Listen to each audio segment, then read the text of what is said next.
O Senhor esteja convosco, Ele está no meio de nós. Proclamação do Evangelho de Jesus Cristo, segundo Lucas. Glória a vós, Senhor. Naquele tempo, Jesus disse aos discípulos: um homem rico tinha um administrador que foi acusado de esbanjar os seus bens. Ele o chamou e lhe disse: que é isto que ouço a teu respeito? Presta conta da tua administração, pois já não podes mais administrar meus bens. O administrador então começou a refletir: o Senhor vai me tirar a administração. Que vou fazer? Para cavar, não tenho forças. De mendigar, tenho vergonha. Já sei o que fazer, para que alguém me receba em sua casa quando eu for afastado da administração.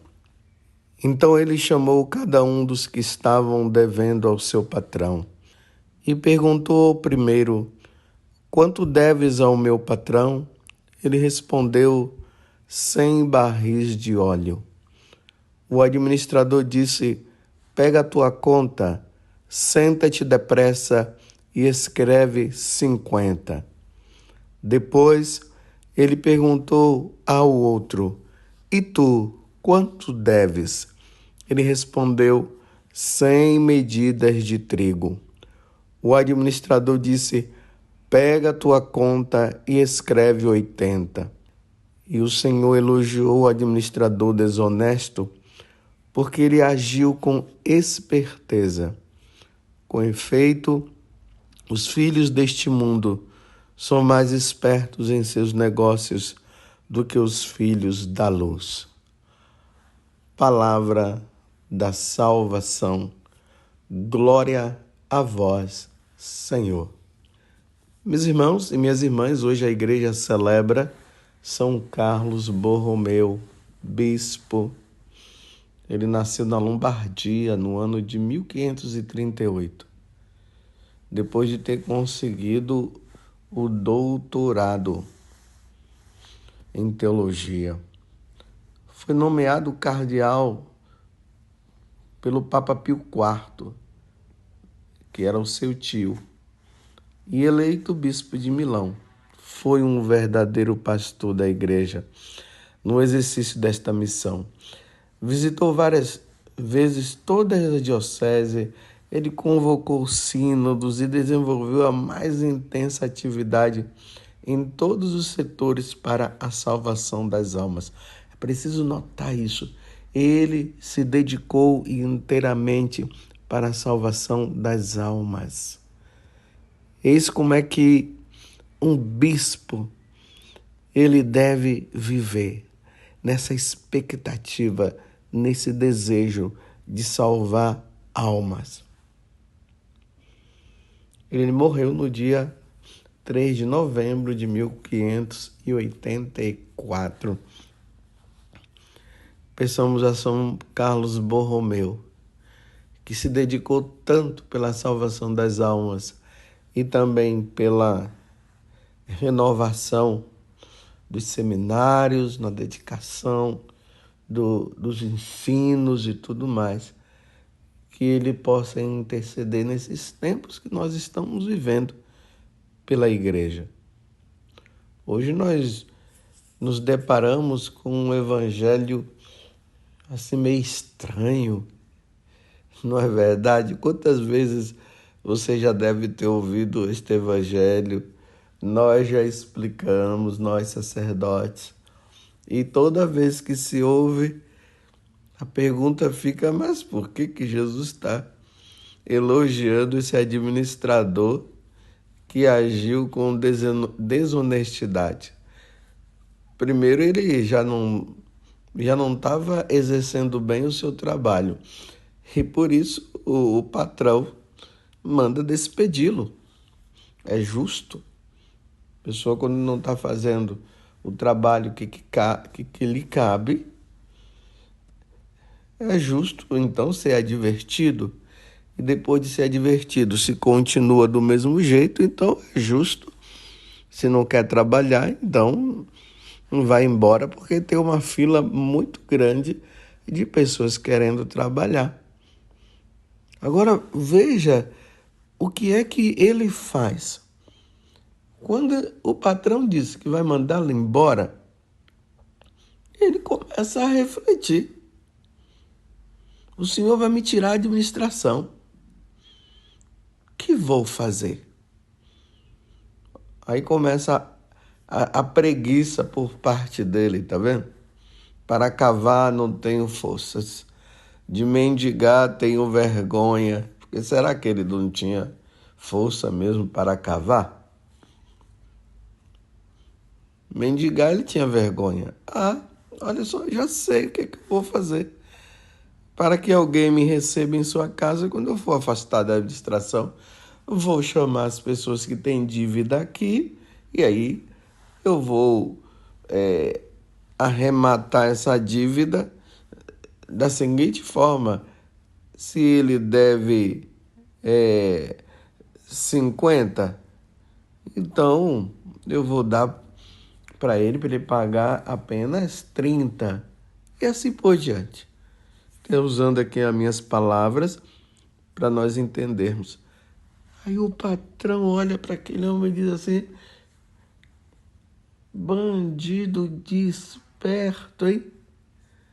Que homem esperto. Tá vendo que Jesus está dizendo? Que homem esperto.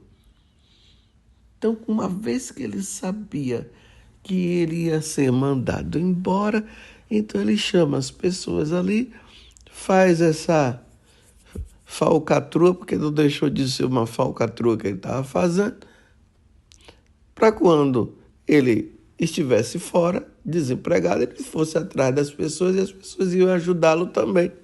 Está vendo que esperteza? É isso que Jesus está elogiando, é a esperteza. Ele parou para pensar. Você entendeu? Ele disse: eu vou ficar na rua. Então, eu não vou perder tempo, não. O que é que eu devo fazer? Tá vendo? É essa forma, essa maneira de se perguntar: o que é que eu devo fazer, então, já que eu vou ficar na rua? Pensou, chegou a uma conclusão. Jesus disse: que homem esperto.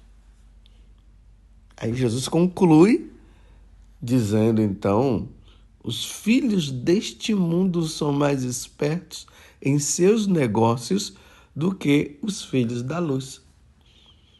Em outras palavras, Jesus está dizendo: nós, batizados, católicos, sabendo que um dia nós teremos que prestar contas a Deus dos nossos atos, como diz São Paulo na carta aos Coríntios, que um dia nós iremos diante do trono de Deus para prestar conta dos nossos atos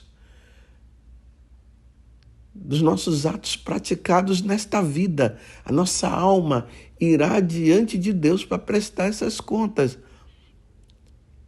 Então, o que fazer? Está vendo a pergunta? A reflexão. O que é que eu devo fazer para salvar minha alma?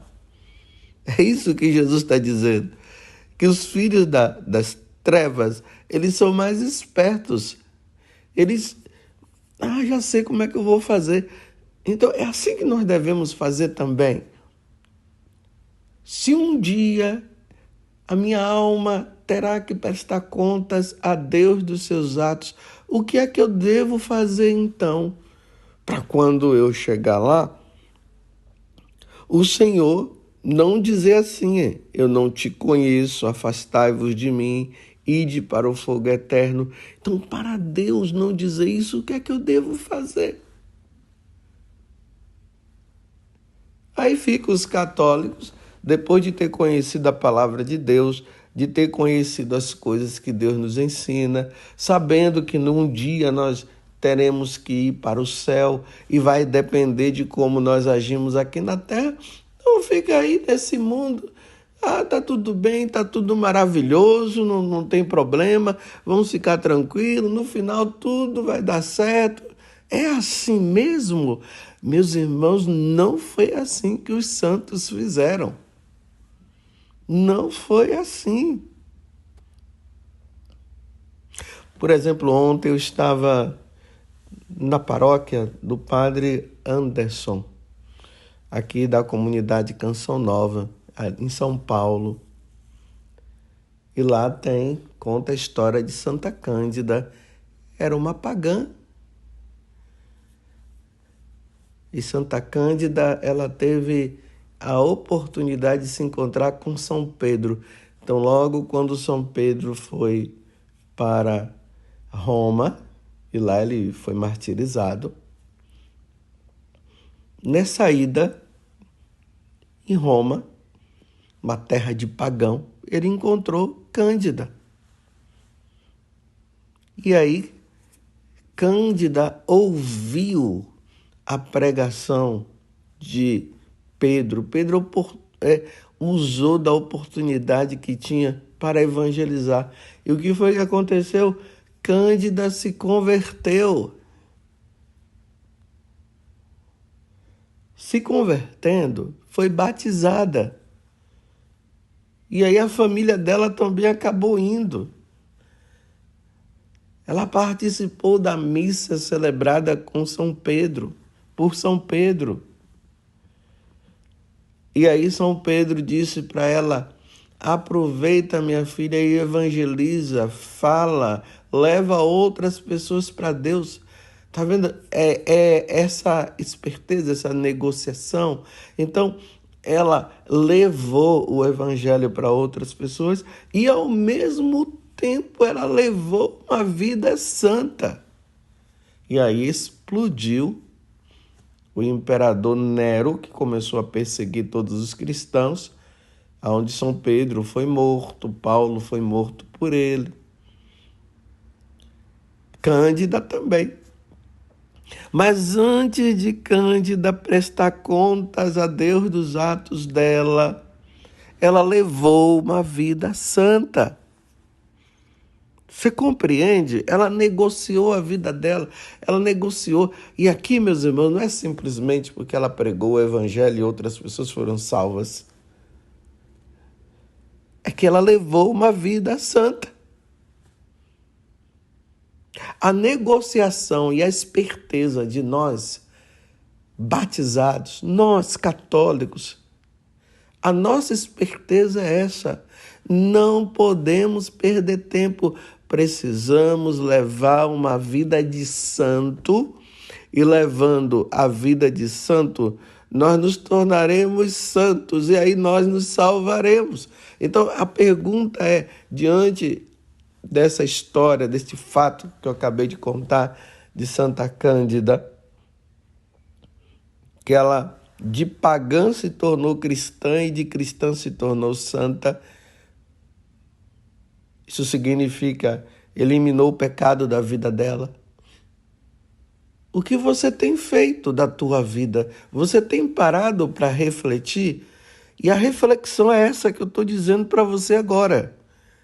O que eu devo fazer para ganhar a vida eterna? Vocês se lembram também daquela pergunta do jovem rico?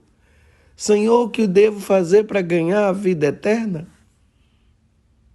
Pratica os mandamentos, Jesus falou. Ele disse, isso eu já faço, tem mais alguma coisa para eu fazer? Está vendo a reflexão? O que é que eu devo fazer mais? Então vai, vende tudo que você tem, dá para os pobres e me siga. Infelizmente, quando chegou nesse ponto, ele, em vez de ele refletir e fazer, não, já estava pegado ao dinheiro dele, então ele voltou para casa.